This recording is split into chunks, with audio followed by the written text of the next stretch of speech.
Hey, how's it going? Get a lot of questions about fogging the home. So what is fogging? Do you use it? Is it useful at all?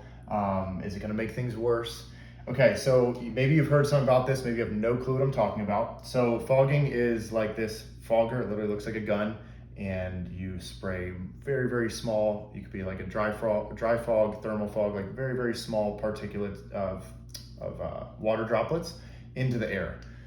So some people kind of use it as, it's a very polarizing topic, by the way. Some people use it as a standalone treatment, okay? So, okay, there's mold in the house, let's fog the whole house. Not recommended. I'll explain why. First of all, I just want to say, what is your goal when it comes to fogging? If your house has already got a very clean bill of health, you're in great shape, you're already maintaining air purifiers and humidity levels are low, there's no mold source in the house, and you're kind of just in maintenance mode, maybe fogging the house is one way to kind of apply a safe solution like an EC3 citrus, base spray, or just something that you want to kind of clean and then do a damp wipe down, which we'll talk about.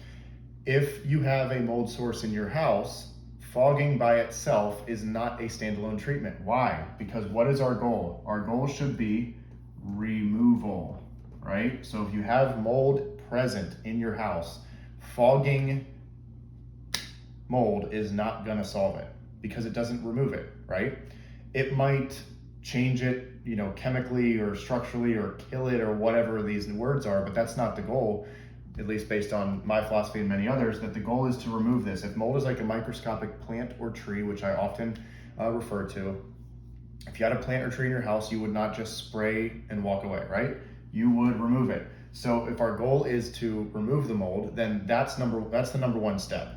So when I say fogging, does it work? For that, no, not at all. What is the function of fogging? Why is it even around? Well, it's actually very functional in certain situations. What situations would be? When is the best time to fog? Well, if you've seen my mold remediation video, it's gonna be talking about removing the building material that needs to be uprooted and actually physically removed. And you're disturbing a ton of stuff in that contained environment. You have negative air pressure going, you have this contained environment where particles are kind of all over the air, or all throughout the air. And I want to use a picture that might be helpful for you. So here's our example. If these are mold or airborne particles in the air, okay, this is the function of fogging according to the IICRC mold remediation protocols, okay? The function of fogging is to actually knock particles out of the air so that they land on the surface and then we can clean them. So, when the sunlight comes through the window and you see like little particles just floating in the air. Well, those are represented here, okay? They're just floating, they're kind of drifting in the air. When you're in a mold remediation, especially a crawl space or attic, when insulation and dirt and dust and debris are all getting kicked up, the air scrubbers should be cleaning them, but it's still, this stuff is like been kicked up for a while and that stuff's just floating in the air. So we need to clean the surfaces, which we've talked about in other videos, but how do you actually clean the air? You can wait for that air scrubber to do as much as it can and filter the air as much as it can and do cross ventilation and all this stuff. But fogging can literally go into those hard to reach places and start to knock stuff out of the air. So how does it do that? This is the fogger here, okay? And it's gonna spray the water droplets into the air. And so back to the picture, if you see the sunlight coming in the window, do you see the little particles? If you were to take a spray bottle and just spray a little right there towards those particles, that spray bottle most likely would microscopically, those water droplets would grab onto those light particles and airborne whatevers and knock them down. They will cause them to be heavier and knock them down. Think of a rainstorm, right? It's gonna knock all that stuff out of the air, all the pollen, right? That's why people get a lot of pollen build up on the ground. That's the same thing. Water is coming and knocking that stuff out of the air and knocking it onto the surface. So then what's our goal here? Well, it is HEPA vacuuming and doing a microfiber damp wipe down, because the goal is removal, right? So when we're trying to remove, the best way to remove out of the air is gonna be air scrubbing, cross ventilation, you're cleaning the air as best you can. But fogging can be extremely helpful, especially I said when's the best time to fog? In crawl spaces, in attics, in hard to reach zones. There's a lot of different curveballs that happen in a remediation process where fogging within the contained environment especially, and you can do the rest of the house as long as there's not other sources, you'd be fogging a safe solution, EC3, Benefact Decon 30, maybe a smaller peroxide-based solution, not one of the more concentrated stuff, but you want to get a safe solution. There are other good ones out there. Forgetting the names right now, forgive me.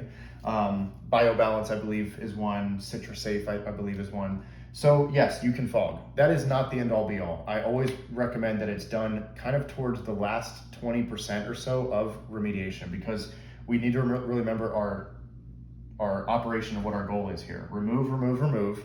And then one way to remove out of the air is to knock the stuff down to the ground and then go ahead and clean it up off the surface. HEPA vacuum, wipe down, and maybe you fog again to do that and knock it down. So does fogging work as a remediation solution all by itself? You tell me. If you had a tree in your home, would you spray it with something and think that that's gonna take it out of your living room? No. So fogging by itself, not effective. Fogging in conjunction with a remediation plan where you're knocking stuff out of the air, getting into these cracks and crevices and hard to reach places so you can go and clean it, might be a great way of completing a remediation properly. Again, it should be approved based on what you're okay with being used in the home. And I don't recommend changing the chemistry and the ecology of the home so much by just kind of constantly spraying different solutions throughout the house, right? There's a great video by Corbett with home performance, which I will link somewhere, and I just will keep promoting his page. He is a wealth of knowledge, but he talks about ozone generators, and especially on this little clip and video, but how much we want to do this like special silver bullet to kill everything in a house, or what it's doing is changing the chemistry in the home. And it's really he explains it much better, and that's not for this video, but when we start introducing new things into the home, it can cause a whole host of things. So we want to keep it really simple. We want to physically, manually remove stuff as best we can. That's cutting stuff out, that's HEPA vacuum, that's wipe down. That involves no chemicals right there. So if we're going to introduce any form of solution, we want to obviously make sure we're good with that solution being safe and non-toxic, and then we want to use it where it's most needed. And this is one way that it can be used. So goal is removal. What is the function of fogging? To knock stuff out of the air is the most basic function that it has. And the best time to fog is towards the end of remediation, and especially in crawl spaces, attics, and other hard to reach zones where the cleaning can be potentially difficult. And so does it work? You tell me. Sometimes yes, sometimes no.